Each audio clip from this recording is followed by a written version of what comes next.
billionaire female CEO returns home to visit her family. She discovers her mother crouching in the kitchen, eating leftovers. Meanwhile, her brother and sister-in-law's family are enjoying a feast at the dining table. She quickly helps her mother to the living room. She accuses her sister-in-law of not taking good care of their mother. Her brother impatiently tells her to shut up. He explains that their mother smells bad, so she is not allowed to eat at the table. The female CEO questions why the sister-in-law's mother can eat at the table. The sister-in-law claims she's mother deserves it because she gave birth to a son for the family. Hearing these self-righteous words, the female CEO realizes how miserable her mother's life has been at home. She immediately demands an explanation from her brother and sister-in-law. Fearing her daughter will disrupt the family's harmony for her sake, the mother quickly changes the subject, asking her daughter to distribute gifts to everyone. This temporarily diffuses the situation. The sister-in-law sees the CEO giving her mother $1 million pendant and immediately gets greedy. She suggests giving the pendant to her precious son. The female CEO suspects the sister-in-law really wants to give it to her own mother. The brother scolds his sister, accusing her of disrespecting the sister-in-law. He claims that since the sister-in-law's mother takes care of the entire family,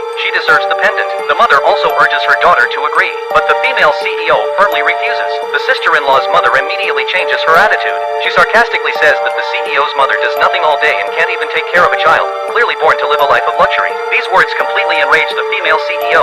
She declares that they all eat and live off her money, and if they don't like it, they can get out. The sister-in-law's family immediately starts acting. The sister-in-law's mother pretends to stop the argument, hypocritically saying it's all her fault and she'll leave the house immediately. Seeing this, the CEO's mother quickly tries to calm the situation. The sister-in-law also pretends to admit her mistake, saying she'll leave with her mother. The son, hearing his mother wants to leave, starts crying and begging her not to go. The brother, seeing the chaos, accuses the female CEO of bullying his wife and tells her to take their mother and leave. The female CEO responds that she bought the house, so if anyone should leave, it should be them. That night, back in her room, the CEO is shocked to find her mother's hands full of cracked skin from washing clothes. She then discovers that her jewelry is missing. Enraged, she immediately goes to confront her brother and sister-in-law. At that moment, the sister-in-law is proudly playing with the jewelry, plotting with her husband to take over the villa. The husband says if the sister doesn't agree, he threatened his mother's life. Seeing her brother and sister-in-law's ugly faces, the female CEO decides to teach them a lesson. The next day, the CEO finds her brother and sister-in-law and pretends not to know anything, saying her jewelry is missing and she's going to call the police.